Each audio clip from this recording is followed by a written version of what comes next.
This is the KoperCrabb Podcast.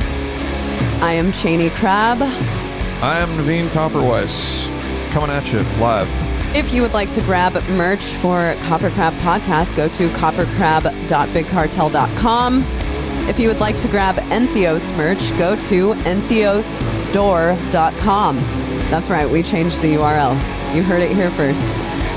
So I guess tomorrow's a big day. If you're listening live on Twitch right now, then don't listen to what I'm about to say. Our new song is coming out. Or do listen to what I'm about to say. I always get confused when I'm announcing this part. Our new song comes out tomorrow. If you're listening on the 18th, then our new song is coming out today. We're announcing our new album tomorrow as well at 1 Pacific time, 3 Central Standard Time. We have a new music video that comes out at 10 a.m.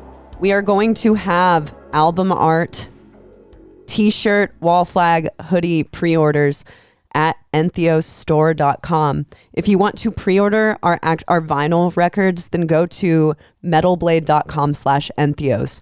There are 2 variants for in the American store. There are 2 variants in the European UK store. Vinyl variants. So just keep that in mind. If you go to our band run merch store, EntheosStore.com, then there are not vinyls there, but we are selling vinyl through Indie Merch, and I think it's through Kings Road. In Europe. Yeah. So yeah, go and pick those up. Check out our new song. And CDs will be available, right? Yeah, CDs. I guess that vinyl means more. I'm going to order the vinyl. Yeah.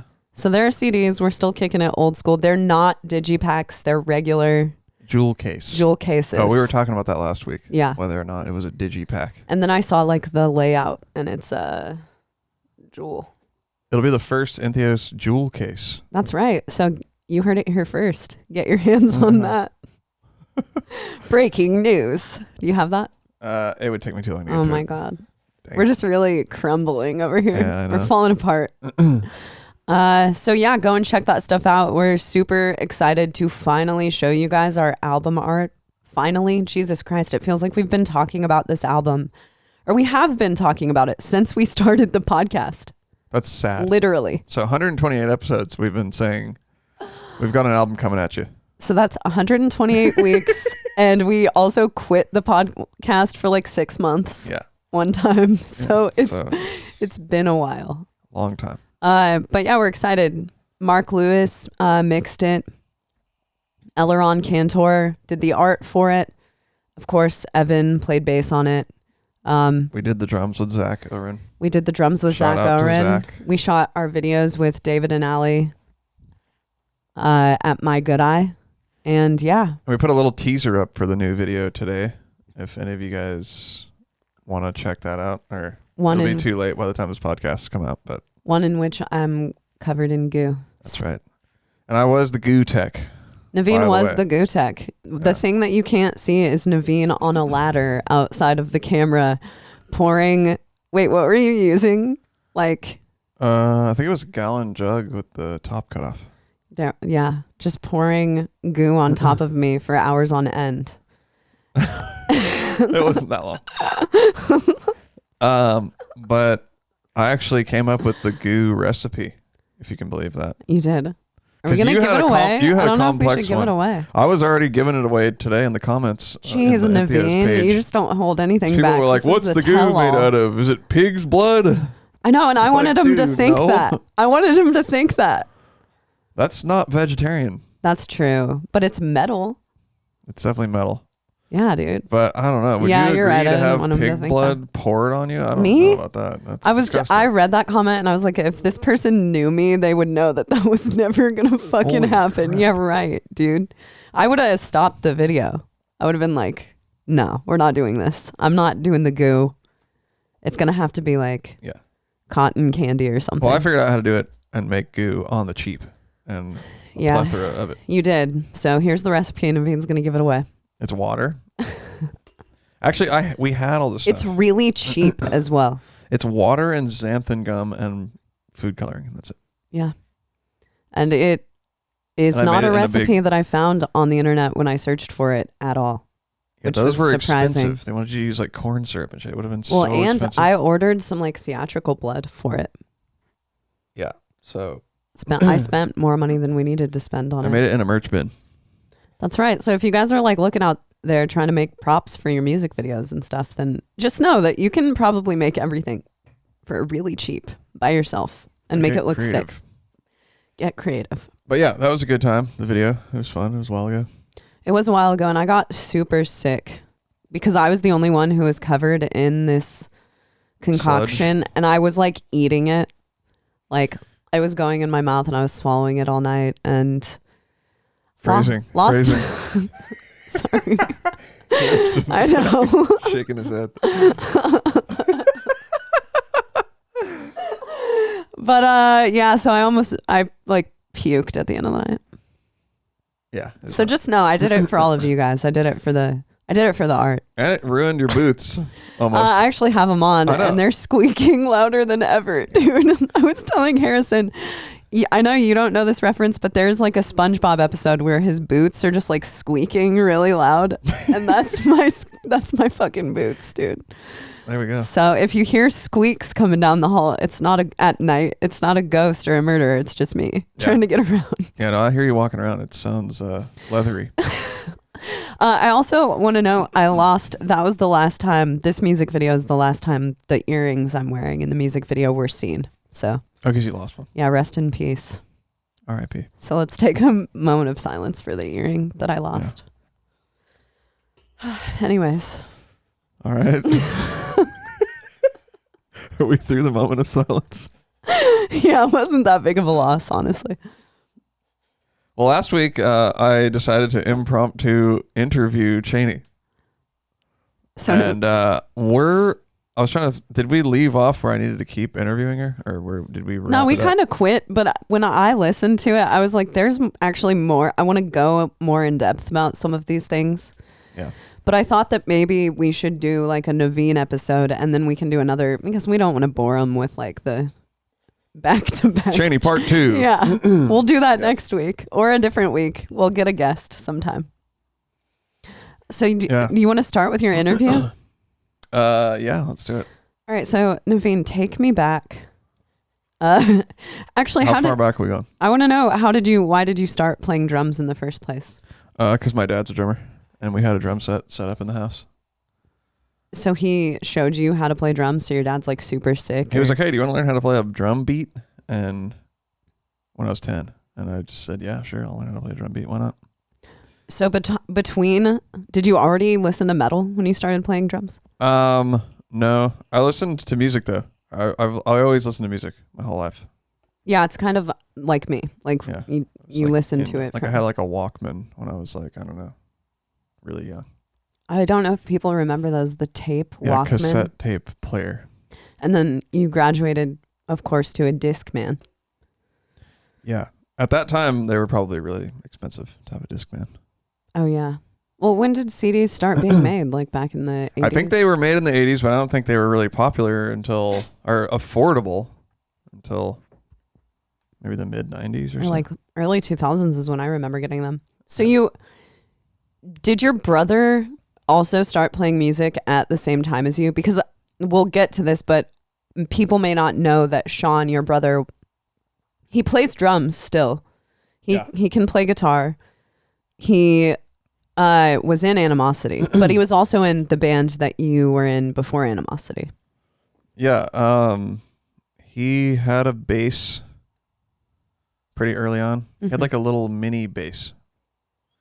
And then I think and then he got a guitar after that. And yeah, so he always played music too. So did you like play together from the beginning?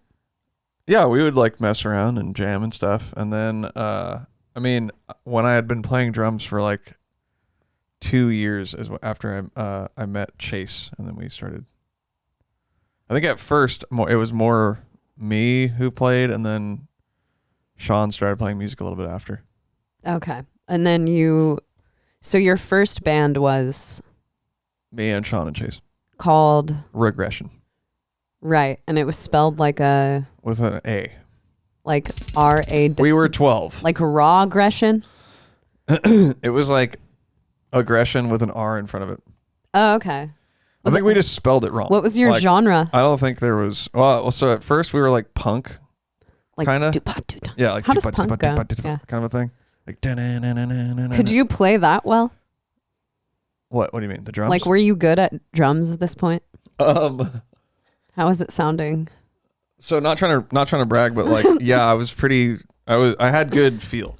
Yeah. I've always had like good feel, I guess. I think that's a thing. Like people have feel. If you have good feel. And then we wanted to be like heavier, and we were kind of like, I don't know, maybe new metal-ish kind of at it. We were just like it's not, when a band is just, they just started and they don't really have a genre. They're just like kind of bad. Yeah, of course. You're just like bad. Kicking out the tunes. Yeah. You don't even know what they are. Yeah. Was there singing? Yeah, Sean sang. So there was a screamer, a frontman screamer, and then a singer.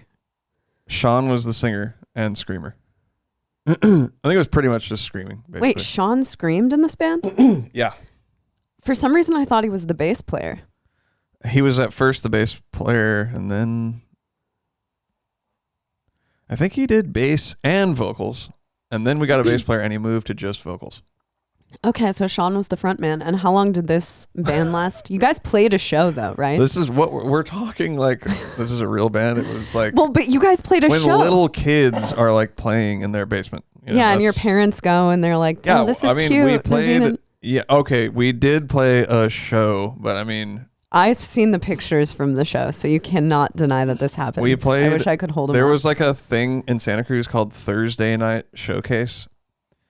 And it was like any local band could play. So, I mean, it's like a comedian doing like an open mic night and being like, yeah, I just booked a gig. It's like you just played. Yeah. Totally, yeah. But so we did play that. That's pretty impressive. So you've never been in a band that didn't play a show? No, I mean, we played other shows too. See? Did you play? Is this the band that played like SoCal High School court? Yeah, so we played at SoCal High School a number of times. We played in my backyard a couple times, hosted some shows.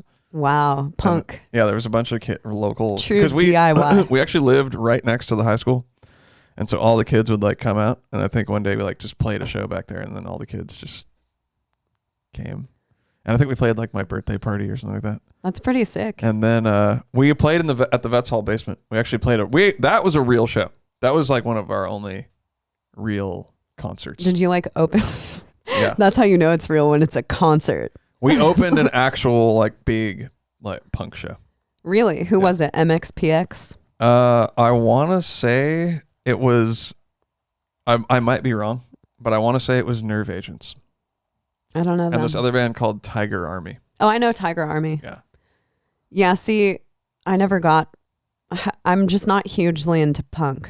I'm more into metallic hardcore. Yeah. Okay, so you guys played some shows. That's cool. But it wasn't metallic hardcore show. It was not a metallic hardcore show. And then there was like this kind of community center that was way out. You know where this is, Old San Jose Road, like way down. You know the Subud house? No. You've driven past it before. Okay. They used to have shows for like, bands like ours. Okay. So we played that. I mean, it seems like you guys like kind of got around. We were active. Yeah, you were in an active band. We got out there. You've never been in a non-active band. I mean, so were you a natural performer from the beginning? Grandiose term. Did you like headbang and stuff, or were you kind of like? No, I would headbang and stuff. I wasn't stiff. Oh wow, I would like to see some of the videotape of that. I think my dad has one. Actually, I'm sure he does. Yeah. So you were in that band when you were 14. 12 to 14. And then we broke up. What happened? What was the big? We just kind of. I think we just thought that we weren't good. And then we had a little bit of a band fund built up. Oh shit. I think like maybe like a couple hundred. We had like a couple $100 and we wanted to go to see Slipknot. And so we broke the band up and split the money up and bought tickets to Slipknot. That sounds like a good investment. Who was opening for Slipknot? That time it was probably all right, guys, we're breaking up. Damn, okay. Yeah. That's worth breaking up the fucking band for. Yeah. Bye-bye Regression. Yeah. going to see Muffin. I mean, I can't say that's why we broke the band up. I'd have to ask Chase. This is like 25 years ago, mind you. We've tried to get Chase on the podcast. I hope he's listening to this right now. He told us he wants to be the type of guy he that also has all like the because we had some recordings. Shadows. Mm-hmm. So he has those the master tapes. I'm sure he does. Yeah, I was gonna ask if you guys like could put anything on tape. So we had a tape that my dad got pressed for us. Yeah. And then we had, I think we were working on like a CD, but I think we broke up while we were doing the CD. Oh, dude, that always happens, right? When you're about to make a CD, the band gets in a fight and goes to Slipknot. What's funny about us is I feel like we didn't take it like super serious. I think we were just like, why are we doing this? Let's just not do it anymore. Yeah, for sure. So what kind of drum kit were you playing on back then? I actually had a Tama. How did you get that? My mom bought it for me. That's sick. Yeah. A Tama Rockstar.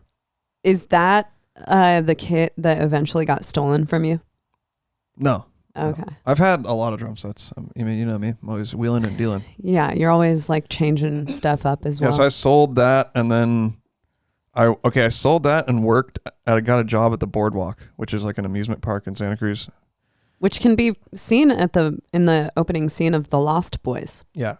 So I got a job there and I sold that Tama and then saved up my money and bought this Pearl kit that I had in Animosity. There's like picture.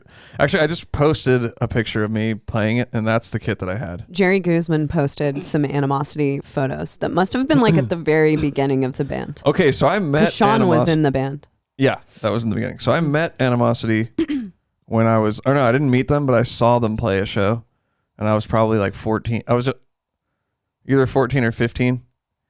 Maybe I was 15. Wait, so there was a drummer before you? Yeah. Who was that person? Like some kid from their high school. Okay. But I was so jealous because they already sounded like Animosity. Like they had a similar sound. And which is incredible. They were really sick. Frank had to. So you're talking about seeing them when you were 15? I think I was 15 yet because I don't think I could drive yet. And Frank is like a year or two younger than you. Yeah. And Leo's like 2 years younger. So we're talking about kids who are like 12. Really young. Yeah, and they would play like actual hardcore shows because Leo was friends with all those guys, even though he was 12 or whatever. Well, what people probably don't know about Leo is that he has an older brother, Nate, who is like way into. Nate was a vocalist, right? Or he was in a band. He was in a band too, and then So Leo, I mean, I'm assuming I didn't have this, and you're the oldest in your family too, so you might not have had this, that Leo had someone who was like introducing him to all of this stuff. Yeah, it reminds me of Freddie Madball because we were watching a documentary about New York hardcore the other day, and Freddie Madball's older brother is in Agnostic Front. Yeah. So he was like getting Freddie into hardcore when he was like the same age as Leo. I think he was actually younger. I think Freddie Madball was like 7. That's insane. But anyways. So yeah, Leo is the vocalist of Animosity, for those of you who don't know. Yeah. And I'm pretty sure I was 15 and I went to a show and they played, and I knew Leo because our dads worked in the same building. So I had met him before, and he gave me their like demo CD that they had, and I was like, fuck, they're like so much sicker than my band. So was the demo, did it have a name? I don't know. I don't think so. I thought there wasn't.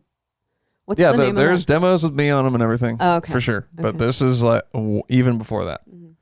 And then because they were actually metal. They had like riffs, and I was like, listen, they have like riffs of like like Swedish metal riffs and shit. Yeah. And like breakdowns, and I was like, they're fucking and they were young like us, So I was like, I remember just being so jealous, like, damn, this band is actually sick, and like our band sucks. And then I think shortly after that is when I got my driver's license, and I showed up to a show, and they were all there. Oh, okay. And I was kind of like talking to him, all hyping him up, like, yeah, I can do blast beats and all this kind of shit. Well, because you had already been listening to like Fetus. Yeah, I was ahead of them. And we're talking, this is Naveen age 15? No, I was 16 at this point. Okay, 16. Yeah, so I was ahead of them at that point because they were listening to hardcore and like stuff like metal-ish, Shadows Fall, stuff like that. Yeah. And I'm like, dude, I'm listening to fucking Dying Blast Beats, fucking Dimmu Borgir and all this shit. And I was like showing them music in my car and I was like air drumming it and shit. And they're like, damn, this guy's probably pretty sick at drums, you know?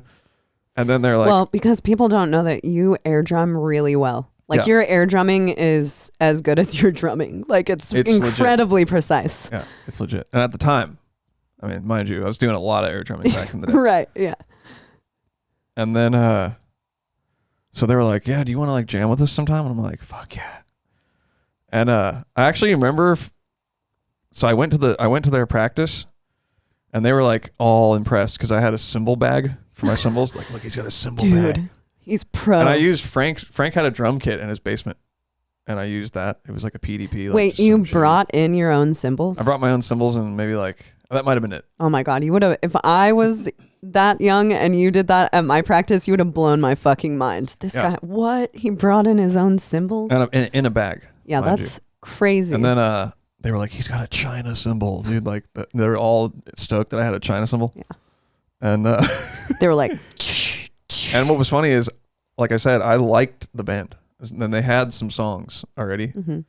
And well, so what happened to the drummer? So we just sat down and I knew their songs. But what happened to the drummer? I'm gonna get there. Oh, okay, sorry. So we sat down and I was just like, all right, yeah, you want to rip? I can't remember what it was called. Anyway, I just ripped it, like just played the whole song. And I think I played 2 or 3 songs or something like that.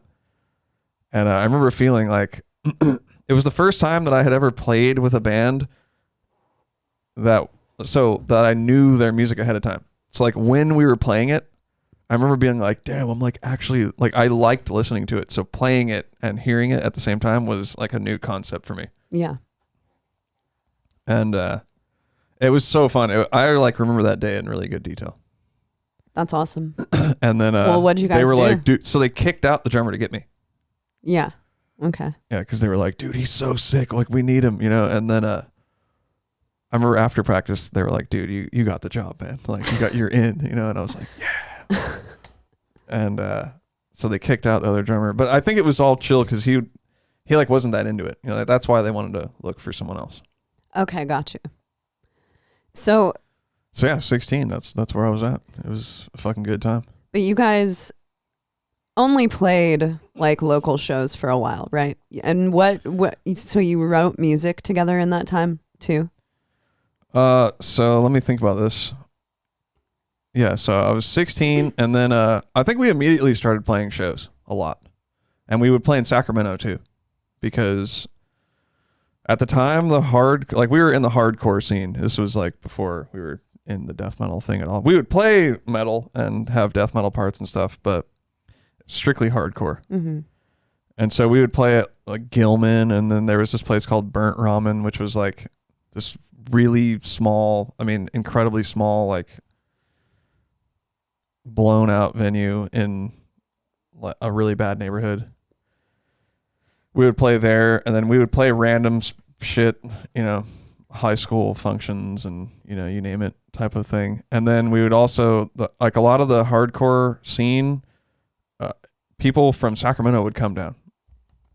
So we would play shows in Sacramento too. Like we would play at Mike Hood's, the guy from Hood's had his own venue. And so we would play there all the time. We'd drive up there. My dad drove us up there one time. What did your dad think when he drove you up there? Oh, he was down. Are you kidding me? He was like, this is amazing. Like my dad's a drummer. So he's like, this is amazing. Like they're playing shows. Oh yeah. Okay. And then, so what happened was at the time, Animosity was a 4-piece band.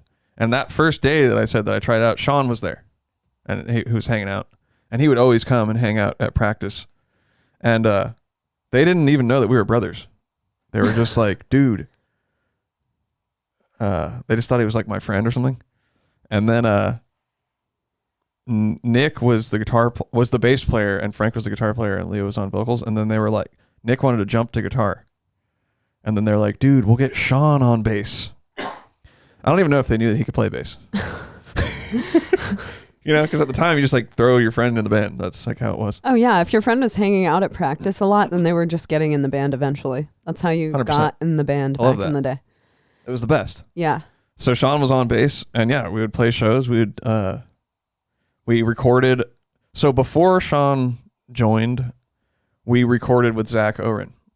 And that's how you met And Zach. that's how I met Zach. And I was literally 16, and he had just started recording. He would record in his parents' front room, and like while they were at work or something like that. And so I was the only member of the band who was old enough to have a license. So we would put everything. We would go play shows in Sacramento in my car, like with everything, like with the drums and cabs. Whoa. So we'd have and the people. Oh my God. Yeah. So we would do. This was pro. It was awesome. So I had a Volkswagen Jetta, like a one from the 80s. We would put one guitar cab in the trunk and then put the hardware around it, and then we'd put another one in the middle. And this was before Sean was in the band, so this was when it was just the 4-piece. We put one cab in the middle back seat, so then you'd have two guys next to that, and they would hold drums. And then whoever sat in the front seat had to hold the bass drum. Oh, fuck. And we would go rip shows like that. Hey, man. I mean, when you're a kid. And mind you, Sacramento is like an hour and a half drive. Right. So motherfucker's sitting there with a bass drum on him for an hour and a half, dude. Dying to play that show. Hey, man, when you're a kid, you'll do Sick, anything dude. to play music, you know? It's like you It was just... so fun. There are worse circumstances than that Yeah, it was the to best. be in. And the shows were fucking sick too, by the way. Mm-hmm. Like they weren't Animosity. We were so lucky that we played. Like we had a scene. So Right. like we pretty much never played shows that sucked until we went on tour. You know, like when we played, we'd play the big shows at Gilman, the shows at this place called West Coast Worldwide. That's the Mike Hood's venue in Sacramento. Mm-hmm. Like it would be fucking crazy, and there'd be these little kids up there. There's like I think there's a video of it somewhere actually of us playing at West Coast Worldwide, and it's like insane. All these fucking grown ass dudes moshing and going crazy. Yeah, there might be. Well, Leo came to Nashville and stayed with us in maybe September. Yeah. And he brought like an old school Animosity video that he has. That was us at Gilman, I with think. Sean on bass. Yeah. It was at Gilman. But I think there's one from West Coast Worldwide specifically. Mm-hmm. And the audio is like really bad. I mean, it's on like a VHS fucking camera, you know, Yeah. like this is 20 plus years ago. Right. Anyway, that's how we used to go play shows. And then, I don't know, where was I? I think I got off on a tangent. I don't know. Just. Oh, yeah. So, we recorded with Zach. Oh, right. So, yeah, we recorded with Zach.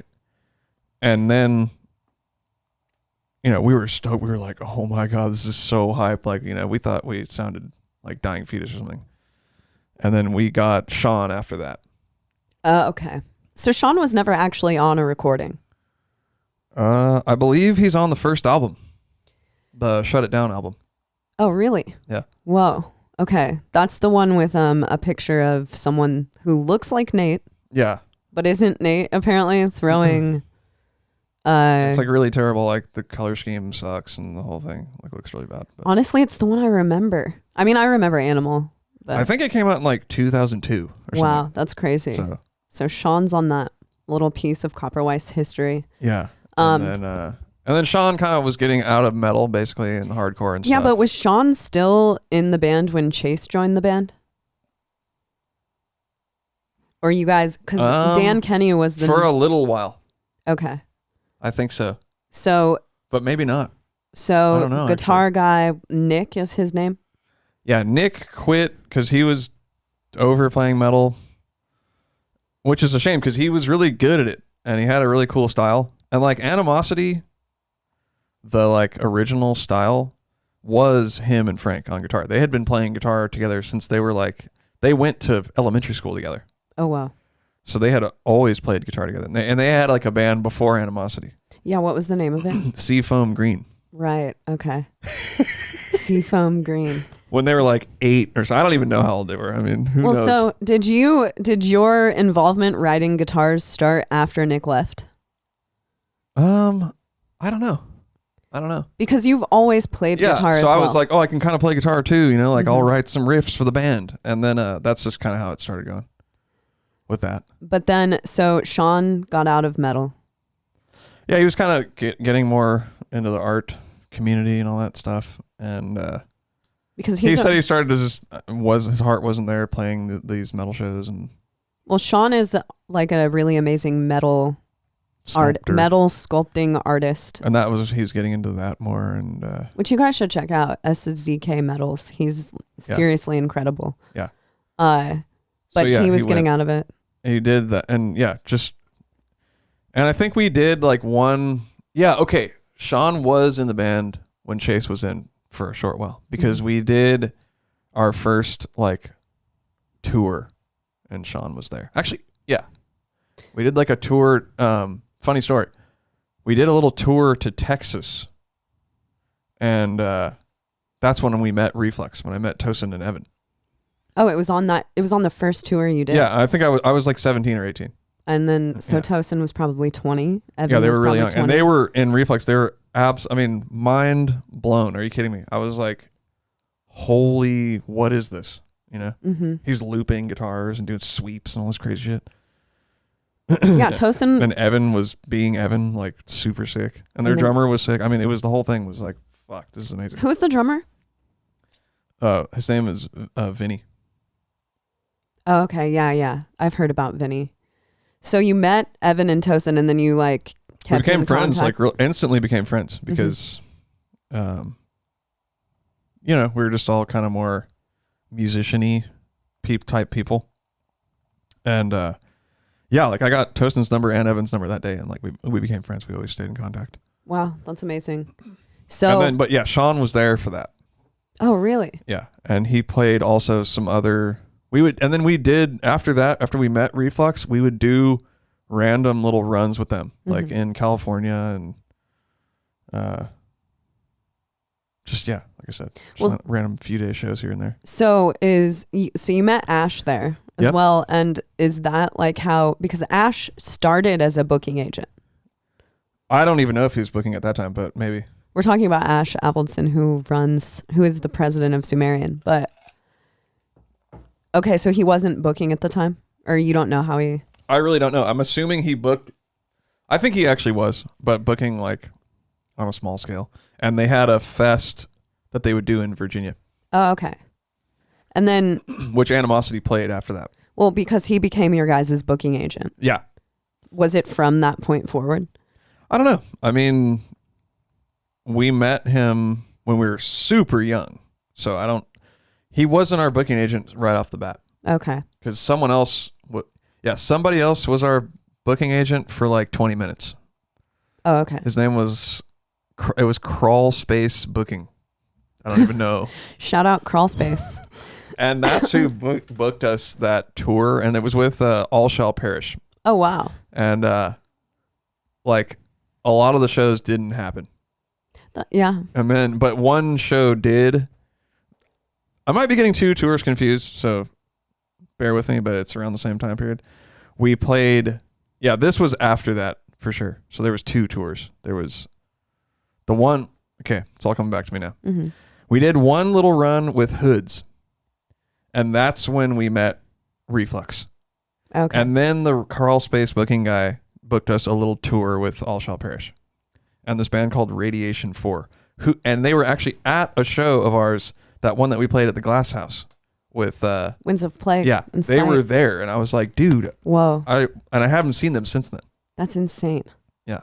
So did all of this happen after you played with Hoods? Because you did play drums in Hoods, but I thought it was before Animosity. Like you wanted to play with Hoods because Animosity was too young to tour. Yeah, so like Animosity was still in high school, and I like left high school early. And I wanted to tour, I was like, I want to fucking go on tour. Like, so I was like, all right, until Animosity like graduates, I'm going to go tour with Hoods. So we would do like tours and stuff. And I was like, 17 or 18 or whatever. And then, because Mike would book the tours. Okay, gotcha. And then he's like, oh, let's do one with Animosity. And we're like, yeah, fuck yeah, let's do it. And then, I mean, the tours weren't like long tours. They were like a week or, 10 days, like go to Texas. He had friends in Texas, so he could book shows easily there. Right. And then, so that was a whole nother cool experience that I had, like playing in the hardcore scene.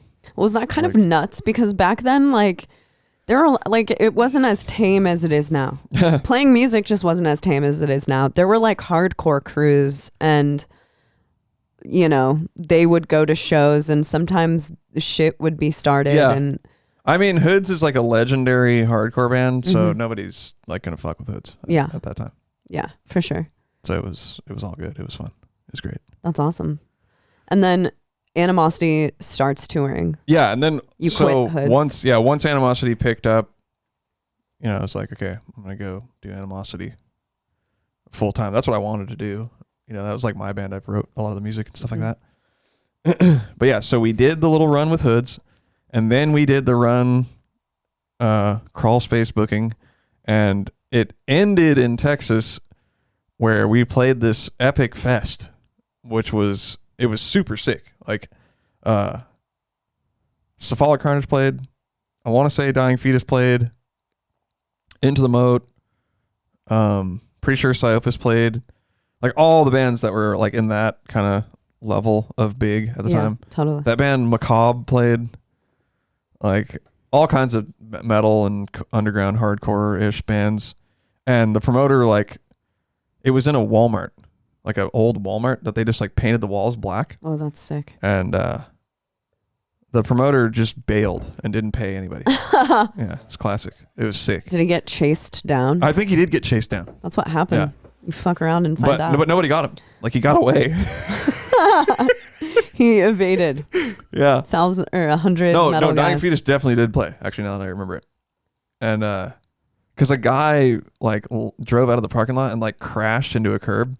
And I remember like the dude from Dying Fetus and Macabre, they're like, he wasn't wearing a seatbelt, and like ran out and like we're trying to help him.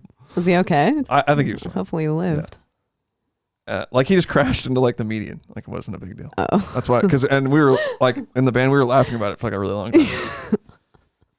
And then we also played one off show at some small bar with Cephalic Carnage. That's on that run. Freaking sick. Yeah. So for us, that was like really sick. That was like when we first started playing like relapse metal band shows, you know? Mm-hmm. And so we were super hyped because we loved all that kind of stuff. They were like one of my favorite bands at the time. So Dan Kenny was the bassist at this time. What was the lineup? No, that was Sean. Oh, Sean played all this? So that I'm saying those are the two like tours that we did. And prior to that, we did the show that I always talk about. I've talked about a million times. We got 2 shows with Between the Buried and Me. And that's when you met them. We talked about it, I think, last week. But I didn't really meet them at the time. I was like a little fanboy. I was like too scared to say hi. But BT Bam was like killing it right out the gate, right? They were on their selling first shows album. out. Yeah. Dude, so right when they came out with their first album, I remember because Animosity was having band practice at Frank's mom's, and Leo came to practice with the first CD, the self-titled one. Mm-hmm. And he was like, dude, this band Between the Buried and Me, they're fucking insane. They're so sick. Like, you know, they're hardcore, but they're also metal, and they have like singing parts and blah, blah, blah. Because they came out and they were really sick, like right off the bat. And yeah, they were fucking big, dude. Like they played a show in the Bay Area, and I actually didn't go to that one. And then they played the show in LA and in San Diego. And they told me that was their first time in California. Wow. And the shows were like sold out. They're huge. That's insane. And we got on the LA well, it wasn't actually LA. It was in like Anaheim. But Sean was not in the band. He was. This was before we Sean did this. played the BT Bam shows too? Yeah. Whoa. Yeah, he did. Okay. And so only me and Leo's brother Nate had driver's licenses. So we took like their mom's car and my car, and we drove down to LA. Or it's not LA, but you know, Southern California, whatever. And we played those 2 shows with BT Bam. Wow. And it was like really fucking sick and awesome. And then we did the Hoods tour, and then we did the All Shall Perish tour. Oh wow, okay. So then what was Animosity's first actual tour? Okay, so our actual first tour was with Into the Moat and Psyopus. And that was like a real 30-day actually booked like tour that we did. How was that? And it was awesome. It was like our first real experience being on a real tour. And I'm sure there was days that like were shitty or whatever, like 15 people, but at the time, are you kidding me? I didn't fucking care. Yeah, I know. I was like 19. Totally. Traveling. I was the 19. country. I was playing like Into the Moat was so sick. Mm-hmm. And at the time I smoked weed, so I'd get like super stoned and like just listen to him and be like, whoa, this band's insane. Totally. I loved Psyopus. Into the And Moat Psyopus was awesome. was also really a sick band. And so that was really cool. And they were just a little bit older than us, a couple years older than us. And so they were kind of like, yeah, it's, don't worry, hang in there. It's going to be sick for you guys. Even though the tour You'll was get them. You'll relatively get signed someday. now I would probably consider that like, the worst flop of a tour of, but at the time it was you're great. jaded. Yeah. You've become a jaded old man in your elderly age. I feel like I'm not that jaded. No, you're compared to not. most musicians. I don't think either of us are really. Yeah. I mean, yeah, well, so granted, was- you've been touring on that kind of like way longer than me. So that was really fun. And then how long have we been going for? Because we're at Animosity's We've first barely tour. touched this. Yeah. 40 minutes. Well, I Holy want to shit. talk about. We're both gonna have to do part twos, but This could be like a 5-hour podcast. yeah, we'll keep it going. So, Dan Kenny then joins the Okay, band. yeah. So Dan Kenny did the Into the Moat tour. Mm-hmm. So Sean quit, and then Dan Kenny, who is now in Suicide Silence, Yeah. he's been in Suicide Silence for a really long time. yeah. So we were at there was this place in Santa Cruz that did like house party metal shows, Joel's house, Yeah. Thunderdome, and we were over there at a show, a death metal show. I don't know who it was, and he was there, and I think that's how I met him. And then Was he already in a band? yeah, he had his own band, death metal band, What was it called? Carnivorous. Oh, I've heard of them. Yeah. Okay. And then Well, Chase he was like a guitar player. He didn't really play bass, but I was just like, oh, we need a bass player. So it goes. The old Yeah. guitar player. Or he was kind of like, oh, I'll fill in for you guys until you find someone. That was kind of like what he said. Okay. And we're like, all right, cool. Yeah, that sounds good. And then he did the Into the Moat tour. So was Chase simultaneously in what's it called? The Taste of Blood? Mm-hmm. He was simultaneously in that band with Animosity. Yeah. And in that band, if you guys don't know, Derek Rydquist was the vocalist of that band, who is Demon Carcass. Yeah. He's the vocalist on Planetary, and he was in the Faceless. Now he's in the Zenith Passage. He's in John Frum. But so he was simultaneously in that band. Yeah. Okay, cool. That's right. We actually played a show with them. A really good show in Santa Cruz. That's sick. And then, Well, we probably played multiple. That's just one that comes to mind. so were you like working on Flesh Rot as Yeah. well at the same time? I actually was, yeah. And So I had that around that time. so I you- had that pretty early on, actually. yeah, because Flesh Rot was a thing for a lot longer than I think before people like.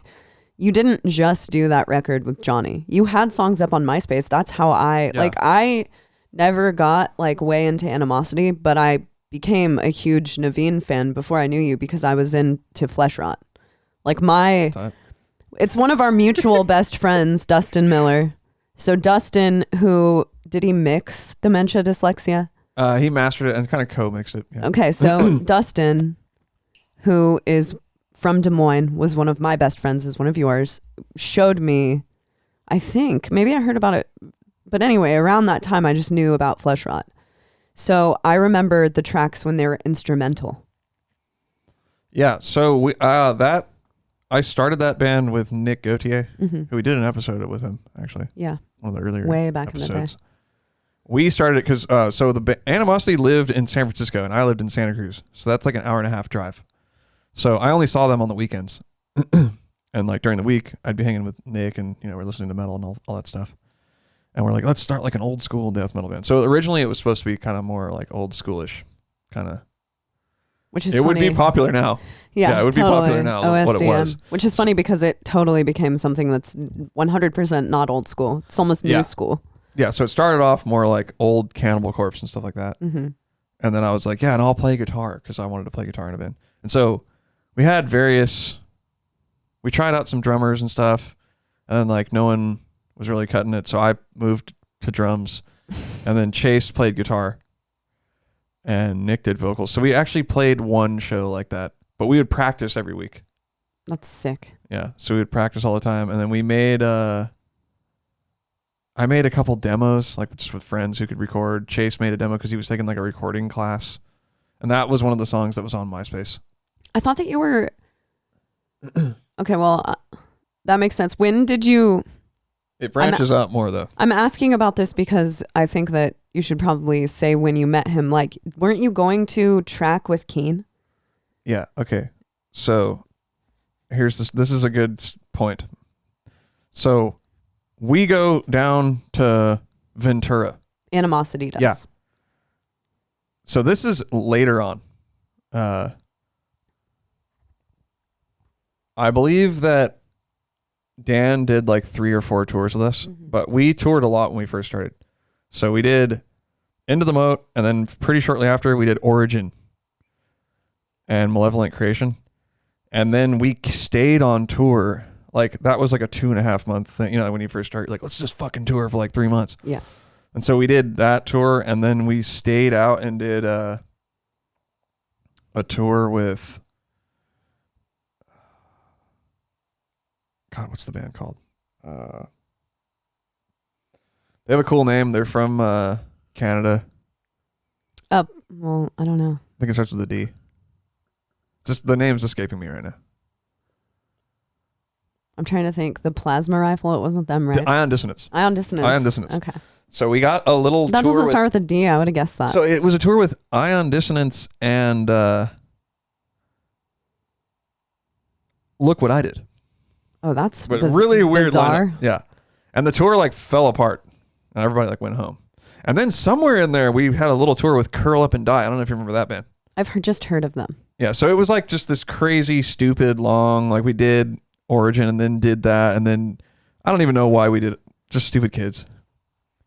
And so when we got back from that, after that we did 6 Feet Under, a tour at 6 Feet Under.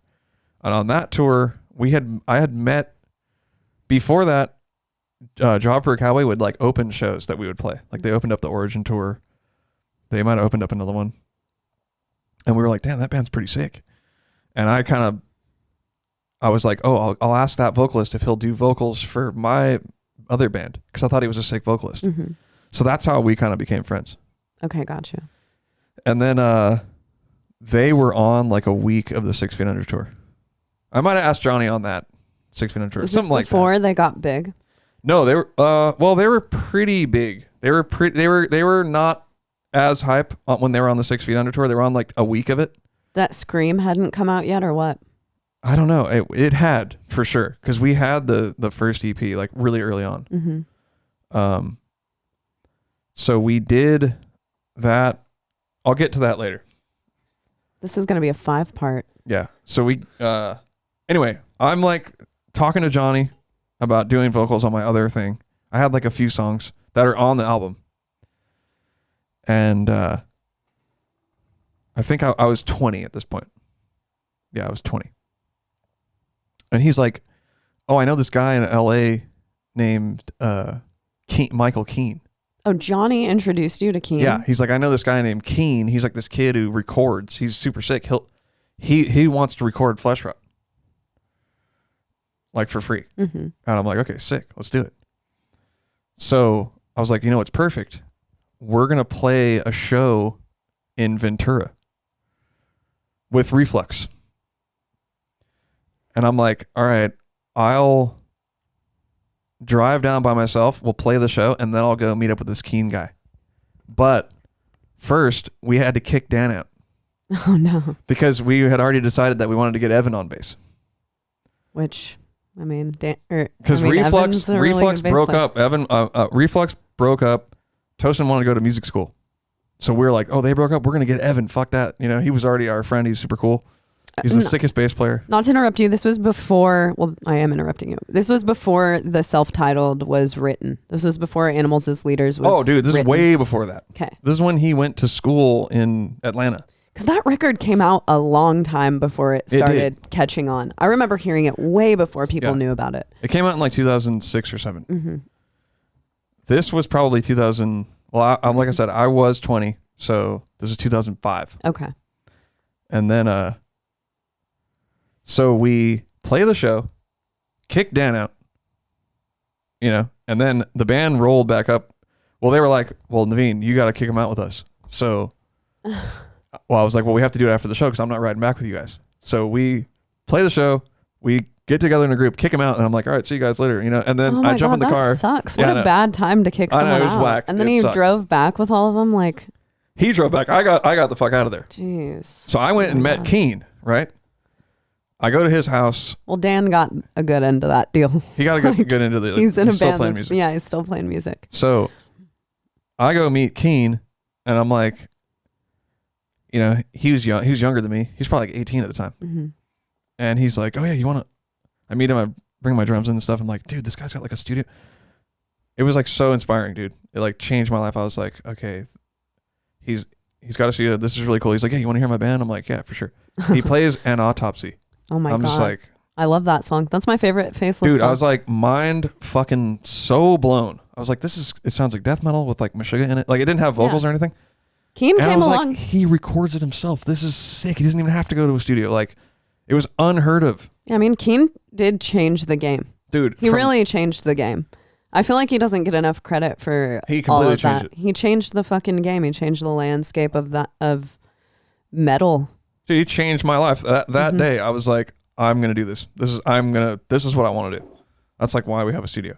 Totally. Because I was like, he can record himself. He doesn't have to deal with anybody. He can fucking just sit there and write music, and it sounds fucking sick. It sounded crazy.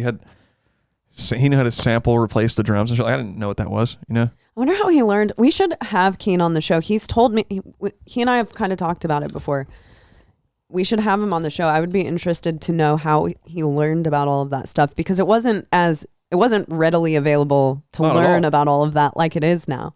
Now I feel like it's just out there and everyone can kind of do it. But back then that was mind blowing. Yeah, it was totally really inspiring. And like I said, he gave me like a CD with like an Autopsy demo on it, and I was just like, this is so fucking sick. That's incredible. And so yeah, that's how we became friends. And then we got Evan in the band and, you know, did a bunch of Animosity stuff. But eventually you did quit Animosity for a tour because you wanted to join the Faceless. Yeah, so it was, you know, it's funny. It's kind of like how I joined Animosity, really, now that I'm thinking about it. Because so Faceless, he gave me the demos for Planetary. Like, just check it out. And I was like, it was so good that I was just like, dude, I want to play with this band. Like, this is so sick. Yeah. I did quit. I don't know if I officially quit. I probably just did like a weird shady thing. Like, I'm going to go on tour with Faceless and I'll talk to you guys later kind of a thing. Yeah. Know? And then, I did one tour with them, and then I was kind of like, at the time, you know, it was fun. I missed, like, you know, I was really good friends with Animosity, and that was like my band, you know, so I kind of realized like the grass is not greener on the other side. Like, I really miss my own band, and these guys were sick, and we were like, Animosity was just like, the Faceless's material was incredible, some of the best shit ever, but Animosity as a band, like, we were better. You know, like a live band and stuff like that. Mm-hmm. I mean, it's just, come on, we've been playing since we were kids together. Mm-hmm. So I went back to Animosity. But you did write on Planetary. You wrote like a riff or something. I wrote some riffs here and there. You also wrote the drum part. To me, that's like one of the most important drum parts on the record, which is that ghost note part. Oh, yeah. Before, I didn't write it. I just played it. Yeah. I mean, it's like, to me, that's like those ghost notes are. I think I just played it like that because that's just how I play, like with some ghost notes. And then they told Lyle, like, you have to play ghost notes there because totally. It's neither here nor there. No credit there for me. It's whatever. Neither here nor there. But you did write on it. Well, right. I mean, I had some other. So since I actually learned a lot how to record from Keane. Mm-hmm. So we would talk a lot, and I would send him shit, and I like sent him this little demo thing that I had made, and that became some of the parts that are on the last song on the like that.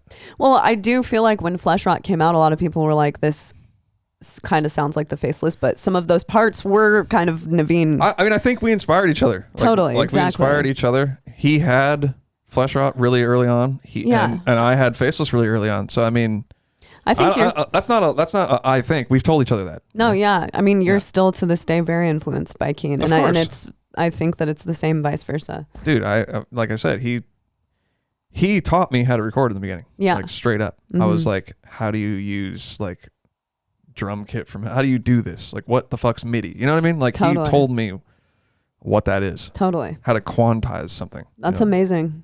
Super amazing. And I met Dustin, our mutual friend, when I did that one tour with Faceless. I met him in Nebraska. He was at the show. Omaha. Okay. Because he already knew Keane. Yeah. Because he was an engineer. Right. And then he was like, "Oh, are you a recording engineer too?" And I was like, "Yeah, I guess so." You know. And then we just became friends. Totally. And then, so you went back to Animosity, and Animosity eventually broke up. I think I went back, and then we did Animal with Kurt Ballou. Yeah. And what was it like working with Kurt Ballou? Because you were a fan of Converge. Yeah, it was fucking really sick, man. It was the old school way of doing it. Like, drive out to the East Coast and with all your gear. Yeah. Do a whole album for like 4 weeks. I think we actually played some shows on the way out. Okay. Yeah, and then we did that, and then we did our first headliner right after that. I think we did the recording, and then we did the recording, and then started a tour on the East Coast, back home, which had Faceless on it. Actually, you know what? What was that called? Brutala Tour? Mm-hmm. Had Faceless on it. Had Is that Brutala Tour? That's Brutala Tour, which was a really good tour. It was sick. As Blood Runs Black was on it. Yeah, and Beneath the Massacre. It's a good tour. I saw you guys on one of those last tours that you did. I think it was with Job for a Cowboy. Who was headlining? Job for a Cowboy. Okay, it was JFAC, Annotations of an Autopsy, Animosity. Yeah, Hate Eternal was on it too. Hate Eternal. They like dropped off like halfway through or something. Wait, Annotations of an Autopsy wasn't there the night that I went to either. I think they had some problems and they canceled. It was weird. It was like in the winter too, I think. It was weird. But that was one of your guys' last tours, right? It must have been. That was our last tour. Okay, so why did Animosity break up? Okay, so I was personally like way more hyped on the Flesh Rot material. Mm-hmm. So I was just ultra focused on that. I mean, think about how I am. You know how I am. Yeah, when you are into something, that's what's going to get all of your attention, and like everything else can kind of fuck off. Don't even care. The whole world could just crumble, and it's like whatever. Yeah. So I was doing that pretty extreme. Was really into recording. I started to get like kind of good at it. Like good enough to like, okay, I could actually make this album on my own. Mm-hmm.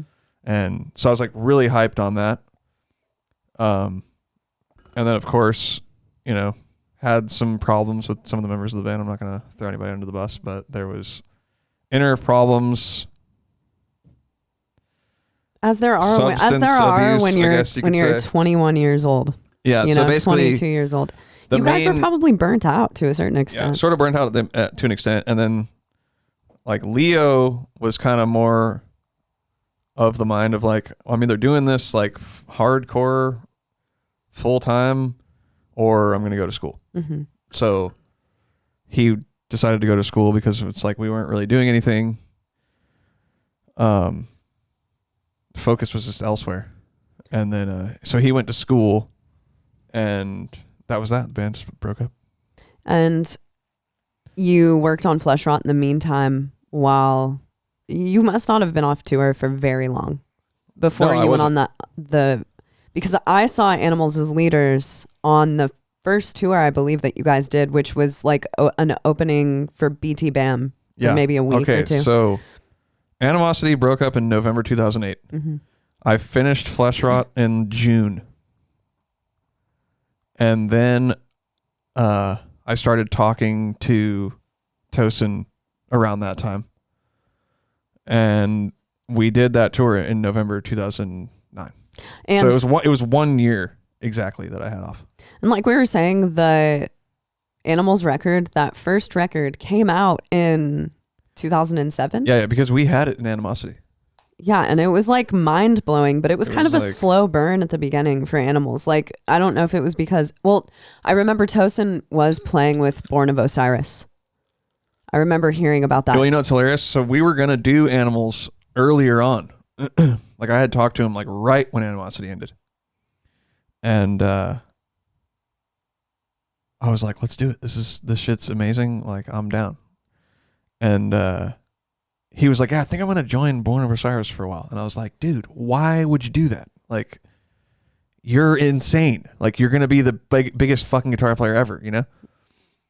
And he was like, yeah, well, I don't really have any money to like get it going and da-da-da-da. So I'm just going to like playing Born of Osiris for a while, and I could kind of build my name up and make some money and stuff. I'm like, all right, you know, that's cool, whatever. But then, yeah, I think 6 months went by, and then whatever. I don't know the story with that. And he said, oh, BT Bam asked me if I want to go do the run with them. This little 10-day run or whatever. So he asked them before there was a band. Yeah. It was always known that Hav was the guitar player? I don't know if it was known, but he was, yeah. Mm-hmm. He had an original lineup with Matt Halpern on drums. Right. I think there's like a picture. Yeah, there's a picture. So that was Chabon in the lineup? Yeah, and then there was a dude who was going to like do the like computer stuff live. I don't even know what the flip he was doing back there. Right. So you guys do the BT Bam tour, and then you did the Veil of Maya tour. So that tour was like, I mean, dude, it was crazy. It was like, okay, Animals is fucking hype. Yeah, I would imagine there were like chants. Yeah, there's one more song, fucking, it was insanity. Yeah. You know, and I was like, oh my God. It was like one of the best times of my life. I mean, I was like in just like, what is this? You know? But what was it like? You should probably talk about practicing with them for the first time, even though I know you've talked about it on. Yeah, so I'm like super hyped to do this band. You know, I'm like all nervous. Like, I had been home for a year. Though that was the longest I've ever been home since I was, I don't know, whatever, 15. You know, like I always played shows on the weekends, or probably even longer than that. Since I was like 12, I was always either playing shows on the weekends, going on tour, having band practice all the time, right? And then all of a sudden, Animosity breaks up, and I didn't care at first because I was just so into doing Flesh Rot. I didn't give a fuck. It didn't even occur to me. But then after I finished that, I was like, man, what am I? I was like, I went through like a crisis. I was like, what am I going to do with my life? You know? And then that's when I started talking to Tosin. So I was like working at the time doing draperies. And I'd be like driving around like fucking air drumming the songs, like and imagining, dude, just being on stage with Animals and like how sick it was going to be. And like, you know, the material was way different for me to play. Like I was used to playing Animosity. And so I was practicing that a lot, and I started to get it. You know, I started to be able to play it. And I made that little YouTube video. And of Tempting Time. I just remember it was like, this is going to be something really huge, you know? And it was really cool to play, like, no offense, with no vocalist at the time. You know, like, I'm used to like a vocalist fucking throwing water everywhere and shit. And I'm like, dude, this is like an instrumental band. Like, nobody even cares. There's no vocal. Like, this is going to be sick. Everyone's just paying attention to the music. And so we did that. I flew out to DC. So I like shipped my drums and bought my own plane ticket. You know, like, in the beginning, Animals had nothing. I mean, it was like, Animals didn't even really have money until maybe right as you quit. Yeah, because like, I was coming from Animosity, which we were like a professional band. Like, Leo was a fucking good businessman. We made money. We didn't pay for anything ever. Like, it was pro. When we went on tour, we got paid. It was like, here's a bunch of money after tour. So, like, pretty early on. Like, of course, at first it was not. It was shitty. But after the first few tours, we built up some money, and, you know, and we were selling merch all the time. We had hot merch, so we made money. We didn't even talk about that. Animosity, like, people still talk about that gold foil hoodie. Yeah. So like, we made money in that band. It was great. And we were young and having a good time. Anyway, so honestly, for me, joining Animals was like a huge downgrade. I mean, it sucked. It was like, there was no money. It was completely not managed at all. Nobody knew what they were doing running a band. It was like their first time, basically. The merch sucked straight up. But the music was just so sick, and we were all just like, it was so cool to play. Like, you could just tell it was like a new thing was forming. Yeah. You know? And so I flew my shit out, and like I said, I was really hyped to play. I was really well rehearsed. I knew the songs perfect. And I show up, and these guys are like, dude, they can't play the songs correctly. Like, you could tell they didn't practice at all. You know, and I flew out there. I was like, oh my God, dude, like, this was a mistake. You know, this is not going to work. And Hav, like, you know, you could tell Tosin got an Axe Effects the day of practice. So he's just sitting there like fucking with the Axe Effects. Hav probably hadn't turned his amp on, and I don't even know how long. I'm like, we had to start practice at midnight. So we had to, Javier worked at like a rap studio, like making beats. And they're like, yeah, you guys could jam here when the studio closes. It closed at midnight. So we would start practice at midnight. So and be in there till 5 or whatever. And I remember just being like, damn, this is so janky, dude. You know, like, I mean, this is just whack. And like, they didn't even have a van. Like, it was just a mess, dude. But then I remember like 2 days in, it just clicked and we were playing. We always talk about that, Naveen. Dude, 2 days in, it was like, I remember one night at practice, we were playing and it like clicked and it was like, dude, this is sick. Like, this is going to work. And we borrowed their friend's fucking conversion van that was shitty as fuck. And then like had to drive super far to rent a trailer from some weird guy off Craigslist. And then we drove all night and when we got to the first show, it was literally load onto stage. Damn. It was our time to play. And BT Bam's there like laughing at us, you know, because we're so fucking janky and shitty. This is like a constant in your life, the BT Bam thing. We'll talk about Entheos' first They're always time with BT Bam where they were laughing at us. Yeah. It happened in LA too when the first time I met them because Frank like tried to mosh for them and like broke his hand or something and got like kicked out. Oh my God. Yeah. Anyway. Yeah, that's a recurring thing like the older with brother BT just Bam. laughing at me. Just like, oh no. But yeah, so we ripped it on the first show and I was like, all right. And then I think it was like the second or third show. Tosin was like, hey, can you go put my guitar on stage? You know? And I like walked out with his guitar and the whole place was like, yeah, like started cheering, you know? And I'd never seen anything like that before. Whoa. And I started smiling like, dude, this is going to be sick. And there's actually a video from that show, which we could pull up. That's sick. And yeah, it was just, dude, it was an amazing time. It was amazing. And then right after that was November. In February, we did the tour that I met you on. Yeah. It was Veil of Maya, Animals, Periphery, and Circle of Contempt. Yeah. Who I think they stopped being a band shortly after. It was Periphery first, Animals second, Circle of Contempt, Veil of Maya. Whoa. Yeah. And then, so you stayed touring with Animals for the next year. And then we met each other in February and then we started dating in January of the next year. But okay. Well, the Circa tour. Yeah. So Circa Animals, tour, we saw each other again on the Circa tour. That was an interesting thing about Animals is that they started getting all of these tours that like metal bands. So it was weird because Animals was a metal band and coming from that genre, but you guys were getting tours that were like not really metal. It was kind of like doing something new in the metal world. Like you were touring with Circa Survive and Dredge.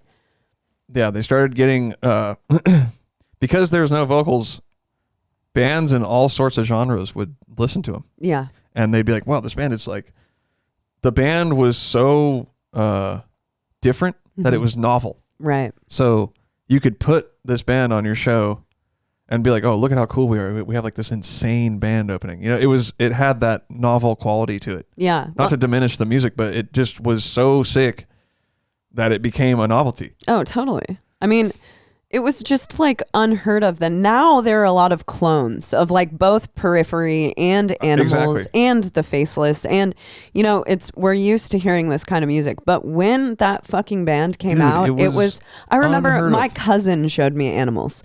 And I think my cousin was also friends with Dustin. So I think that, you know, he got it from him, whatever.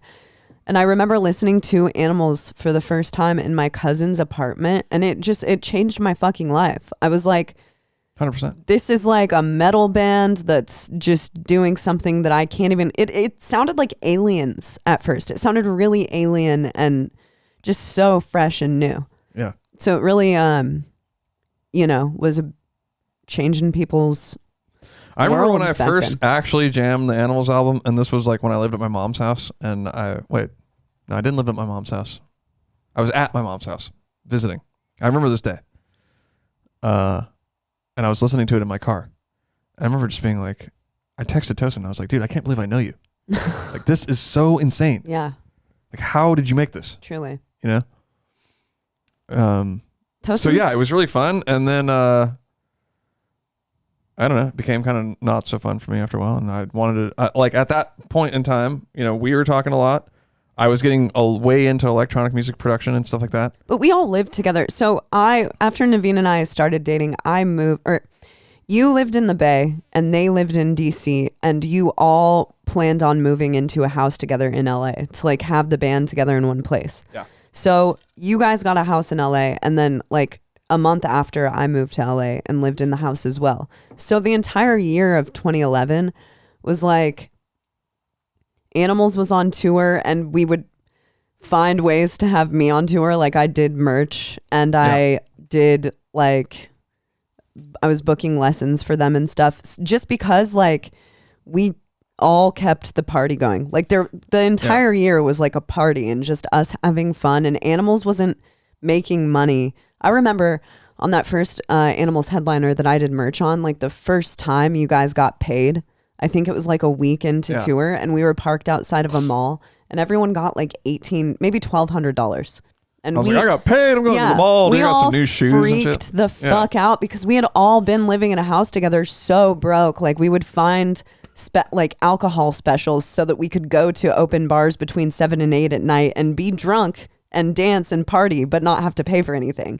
We were so fucking broke. So I remember the first time you guys got paid, we were just like, it was sick. It was so sick. Yeah. And then you guys did like a Deftones European thing. Yeah, we went to Europe and with BT Bam again. Oh yeah. And before that though, we had like a week of shows with Deftones. So that was a pretty cool experience, and we did that. And then came back, and then we did a BT Bam tour in the States with Tesseract. Oh yeah. And that was my last tour with them. That headliner though was pretty monumental. It was all of us in a van together. Kalela was on tour with us, which Kalela wasn't like doing anything musically then, but now she was like starting to get into Tosin's playing music. ex-girlfriend is now like a pretty well-known like R&B pop singer. Yeah, she's and she lived with us too. Yeah, so we all lived together, and she went on the tour. There was a sound guy, Zach. Steve Jones was on the tour in the van with us because he was like shooting like a documentary. Which the world has never seen it. And we've talked about it before on the podcast. I don't know if the world will ever see it, but there is a fucking tour documentary that is now over 10 years old that all of us are in on that first Animals headliner. Evan was in the van with us, and that's how I met Evan initially, because he was doing like a solo thing, playing 2 basses, opening, and Dead Letter Circus was on that, and Intronaut, and Last Chance to Reason. So that's how we met Intronaut, and also Mike Lessard and all of the Last Chance guys.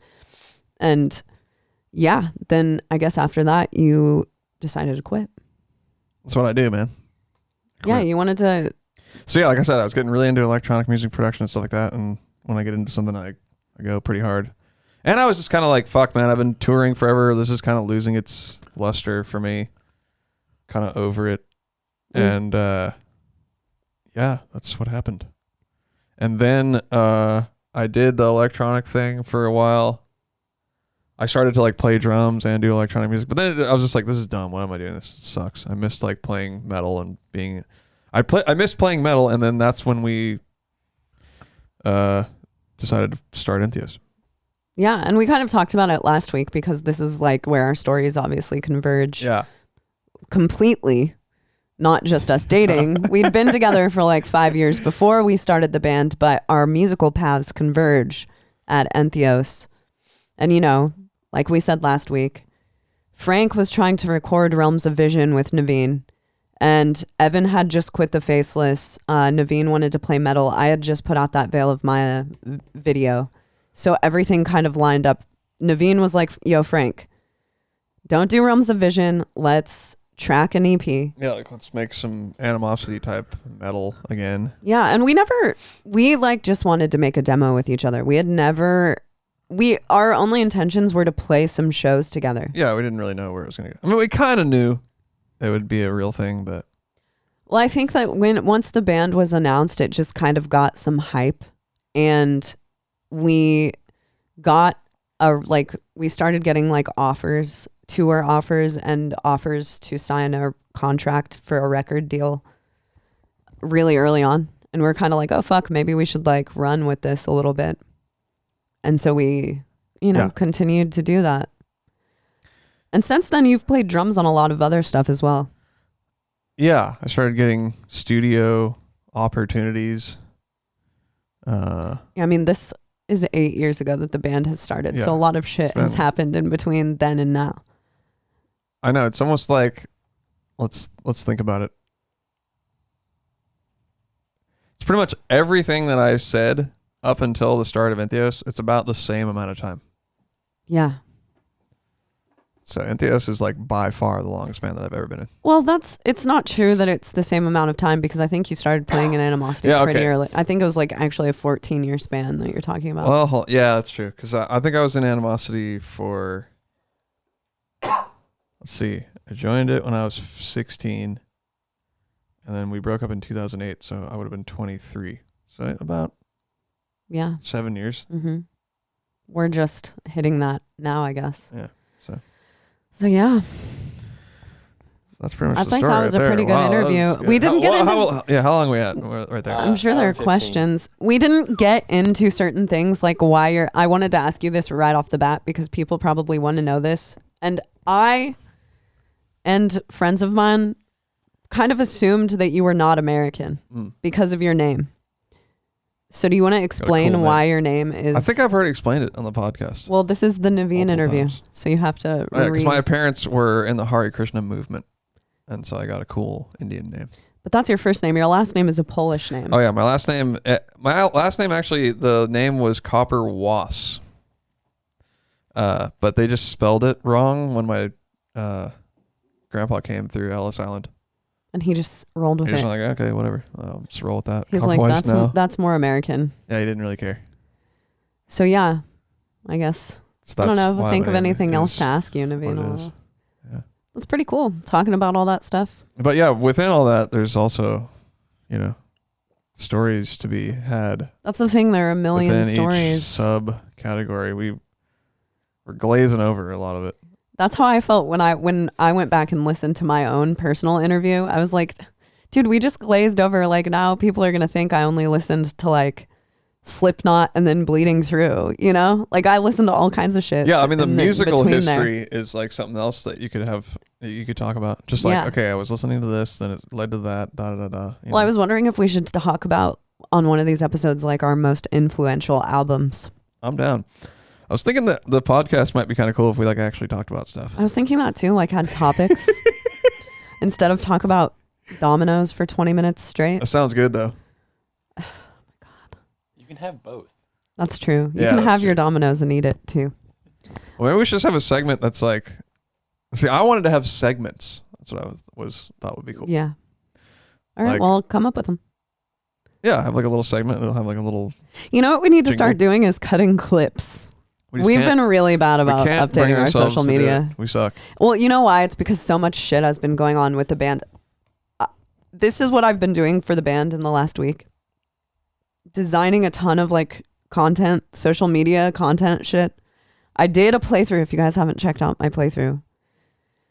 Built a website, rebuilt our merch store. You have to do all kinds of things. We're coming up on an album release. So we're kind of like, I actually started wondering like how do you dedicate so much time to being in a band if you have like a full-time job? Because this feels like way more than a full-time job to me.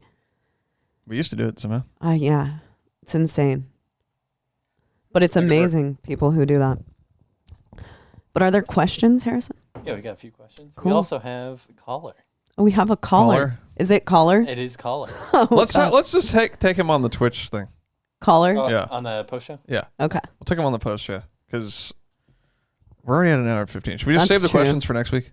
Well, are they Naveen-oriented questions?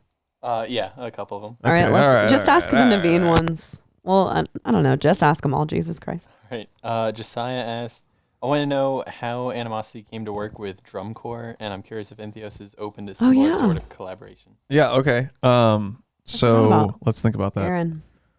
Okay, he did a remix of a Converge song, and a Curl Up and Die song. And Leo found it somehow. I don't know. Leo was always like finding the cool music. That was still is his thing. Totally. And which Leo's a DJ. Yeah. Like you guys should I think it's like DJ Baby Leo. SoundCloud. Yeah, he's still like killing it, just in a different arena. So we really liked the way it sounded. It was just really cool. Like we hadn't heard anything like that before. And I think Leo just hit him up and was just like, hey, do you want to do a remix album for us? And he was down. And then we actually played, our last show was actually Animosity and Drum Corps live together. So we like did it all live. It was sick. That's and super sick. then Leo actually like joined Drum Corps. You probably don't know that. I didn't know that. He no. did like a European tour, like in Drum Corps. Whoa, that's super sick. What was he doing? I don't know. Like, I don't know. I can't remember. That's awesome. But to answer, that's also the only vinyl that Animosity ever put out, and we don't have one. Your dad does, though. Oh, really? That's cool. Yeah, that was cool. That was a cool thing. Entheos would be down. Yeah, we actually, like, every so often, Aaron has come to shows. Yeah, he's a cool guy. He's really cool. And Chill we've dude. actually talked about it. Like, I think I brought it up like a week ago that we should have a drum corps remix. We've also reached out to a couple of people who we're way into. I would like to have a Big Chocolate one, a Rezo one. I would like for Naveen to do one. And of course, as we I'm down. continue to roll out our new stuff, we just have been working on this. So I would like to do remixes and stuff. I want to get creative with our new album. I'm down. Or our old shit. Next up, good old Jake Scrap Pile. What's Naveen's favorite album he's been a part of outside of Entheos? Any particular favorite memories from that favorite? It's Flesh Rot. My favorite memory of doing that is being in my studio alone and just tracking guitars for like a whole day, and then hitting the spacebar and like turning it on super loud.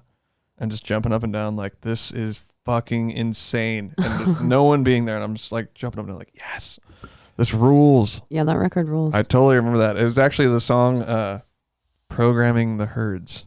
Because that one's like really crazy in tech. And I just remember listening back to it like, dude, this is so fucking crazy. Yeah, super sick. I'm stoked on this. So that would definitely take the cake. Next up is from Will is Stone. Have either of you written anything for another project that you wish you had saved for Entheos? No. I remember when you did the guest spot for a Noop. Oh, I was hella jealous. I was like, damn, Chaney's busting out some sick vocals for this thing. Yeah, because there was a lot of pitch screaming on it, and a Noop leaves a lot of room to breathe. I was like, this is so fucking sick. I was jealous. Yeah, I feel like at the time we didn't have anything out that was similar. Yeah.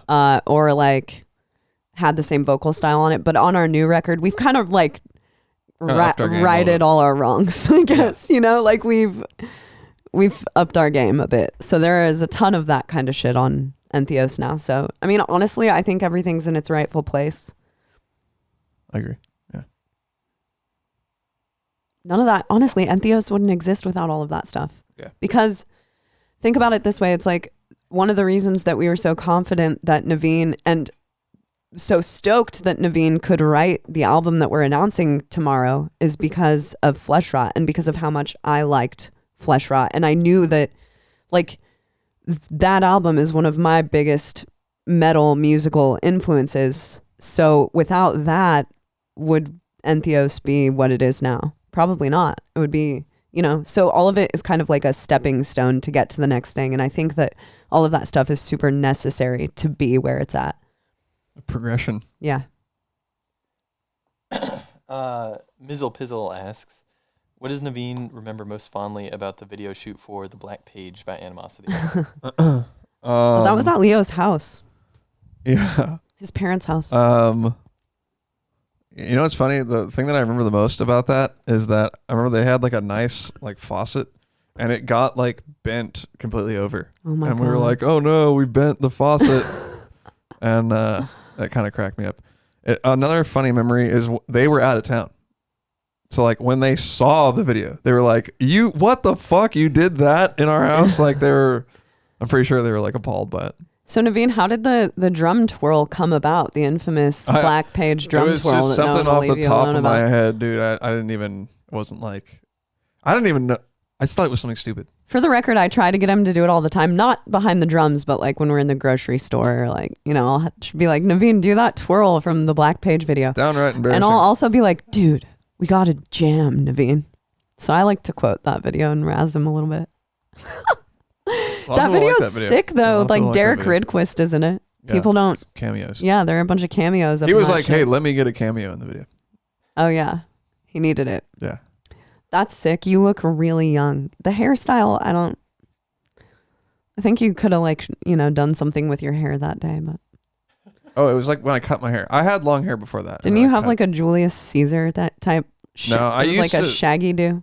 I used to just grow my hair out long and then buzz it and then grow it out again. Like I would just perpetually do that. So I never had like a haircut. Like it wasn't styled or anything. Yeah, it wasn't styled. That's what I remember about it. Which I was against that. When I met Naveen, he was a very like hairstyled guy. Like I've never known you as a not hairstyled guy. Yeah, that was when I was discovered. That was honestly when I discovered like getting a haircut. Yeah, you like went to barbers and would get fades and stuff. Yeah. You were kind of like a white men can't jump type hairstyle, Yeah, going through a douche phase, kind of.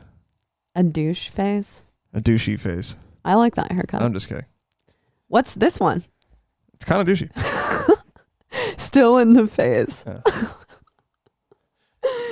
I get haircuts though. It's just long. See, it's all trim.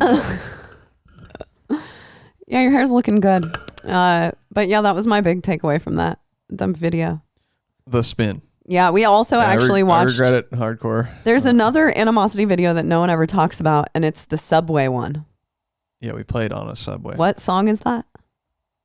Tooth Grinder. Tooth Grinder. Okay. The Animosity song I knew was Terror Storm because it went Terror Storm. So that's the only part that you know? Yeah. Well, that's the only part that I really remember, yeah. All right. Nice. I like Animosity. That's sick. You guys were sick. It's crazy that you were so young. I mean, it's insane. Yeah, it was pretty crazy. It's a good time. Anything else, Harrison? That's it. No regrets. All right. No regrets. All right. Well, this has been the Naveen everybody episode. Make sure check out when you're recovering from that amazing episode, you can when you've got your fill of Naveen, you can go and get more and watch I Am the Void. Yeah. Well, we'll see you guys next week, or we'll see you in the post show. Yeah, thank you guys so much for listening. We love you all our golden lobsters out there. And if you have yet to opt in, we still love you too. Have a good week, everyone. Peace.